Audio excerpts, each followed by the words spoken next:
साथियों नमस्कार।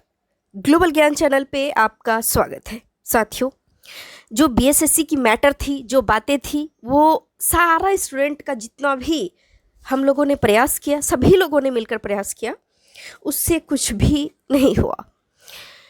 और जो मैटर थी आज already state human right commission के पास पहुंच चुकी है, बिहार राज्य मानवाधिकार आयोग के पास वो चीज़ें जा चुकी है एप्लीकेशन के माध्यम से। जो एक लीगल तरीका होता है कि आप एप्लीकेशन दायर कर कीजिए।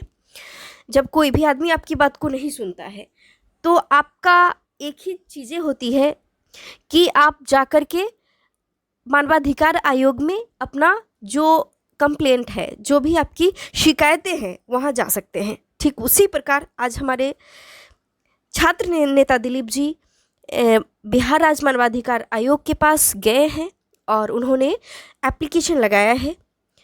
और जो भी प्रयास है, हम एक शब्दों में दिलीप जी को सलाम करते हैं। आप सभी लोगों को, ऐसे व्यक्तित्व को, ऐसे लोगों को जो सारे कैंडिडेट का नेतृत्व कर रहे हैं, इतनी विपरीत परिस्थिति में भी उन्होंने हिम्मत नहीं हारा। और इसका सिर्फ और सिर्फ एक ही रीज़न है, सबका साथ। आप लोगों ने साथ देना बंद कर देंगे, आप लोगों का साथ कम हो जाएगा तो फिर कमज़ोर पड़ जाएगा आदमी। इसलिए हिम्मत को बनाए रखिए, क्योंकि बीएसएससी ने कई बार झूठ बोला, कई बार। देखिए, हम शब्दों की मर्यादा को भूलना नहीं चाहते हैं। कई बार उन्होंने ऐसी हरकतें की, ऐसी काम की कि अब 1% भी, मतलब 0.25% भी अब कुछ भी ट्रस्ट का चीज़ ही नहीं है कि बीएसएससी क्या कर रही है, क्या करेगी वो। और जितने भी कैंडिडेट हैं, जितने भी हमारे साथी फ्रेंड्स हैं, जितने भी कैंडिडेट हैं, जितने भी भारत के भविष्य है, राष्ट्र के भविष्य है, उनके साथ जितना भी खिलवाड़ किया जा रहा है, इमोशनल गेम खेला जा रहा है, उतना कभी नहीं खेला गया आज तक। और आप बताइए ना, ये कहाँ की नीति है, ये कहाँ का न्याय है कि 7.5 साल हो जाने के बाद भी आपको अपनी एक सीट के लिए, एक वैकेंसी के लिए आपको भीख मांगनी पड़ रही है आयोग से।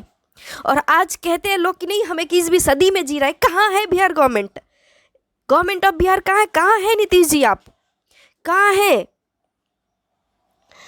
सारे लोग, हम फिर से सभी लोगों से अपील करना चाहते हैं कि आप सब लोग आवाज़ उठाएं, सब लोग दिलीप जी का साथ दें, सब लोग साथ दीजिए। क्योंकि देखिए, मानसिक स्थिति इतनी सभी लोगों का डाउन चल रही, जितना खराब चल रहा है, कुछ भी बयां करना काफ़ी मुश्किल है। और जितने भी कैंडिडेट हैं, जो भी इस प्रक्रिया से जुड़े हुए व्यक्ति हैं, 53,000 कैंडिडेट हैं, उनकी क्या स्थिति हो रही है, उन पर क्या बीत रहा है, तो ये तो वही कैंडिडेट बता सकते हैं जो इस चीज़ को झेल रहे हैं। तो देखिए, सिंपल में कहना काफ़ी ही सहज होगा कि नहीं, लेकिन जिन पर बीतती है, जिनकी विवाह हो चुकी है, जिनके बच्चे हो चुके हैं और एक दशक बीत रही है और यह वैकेंसी पूरी नहीं हो पाई, यह जो बहाली की प्रक्रिया है यह पूरी नहीं हो पाई, तो आप कहाँ जाएंगे हम? तो आज दिलीप जी ने बिहार मानवाधिकार आयोग का दरवाज़ा खटखटाया है। दिलीप जी का सब लोग साथ दें, मैं फिर से कह रही हूँ। और ऐसे व्यक्तित्व को आप देखिए, साथ दीजिए प्लीज़।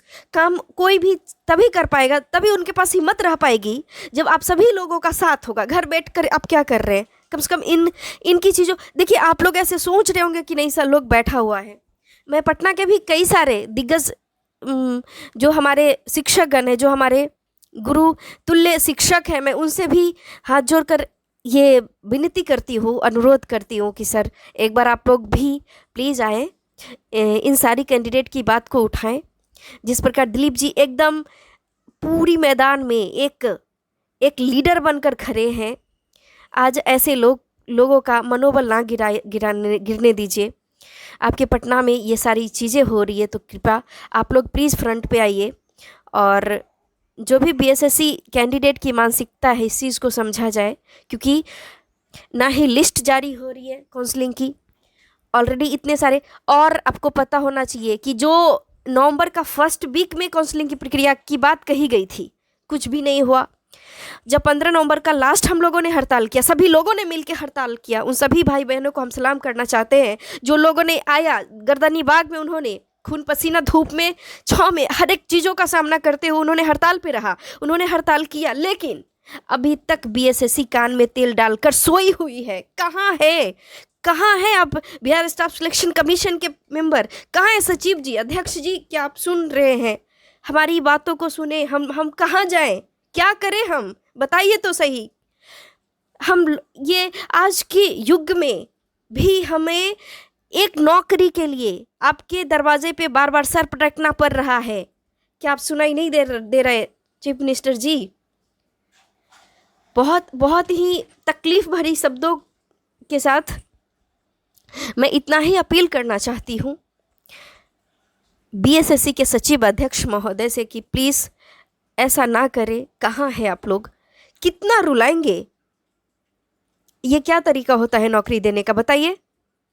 ये कोई मतलब नहीं है। कितना पढ़े जी, क्या करे? एटलीस्ट आप काउंसलिंग का लिस्ट तो जारी करें। आप तो 2-2.5 गुना, अभी तो कहने का मैटर ही नहीं है, आपने झूठ मूठ का लेटर वायरल करवाते हैं कि कैंडिडेट थोड़ा सा शांत रहे। लेकिन अब कितना तक सब्र का बांध बांधे?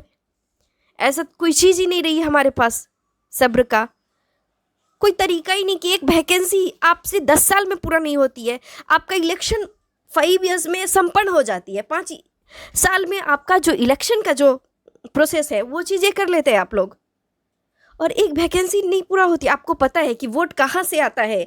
ये हम युवाओं से, देश कहाँ से चलता है? लोग कहते हैं कि नहीं पॉलिटिक्स में इतने सारे लोग कार्यरत है, अब तो देश की स्थिति सुधरेगी, अब हमारा राष्ट्र सुदृढ़ राष्ट्र बन रहा है। लेकिन स्थिति अब की स्थिति, आज के युग की स्थिति क्या है, सभी के सामने में है।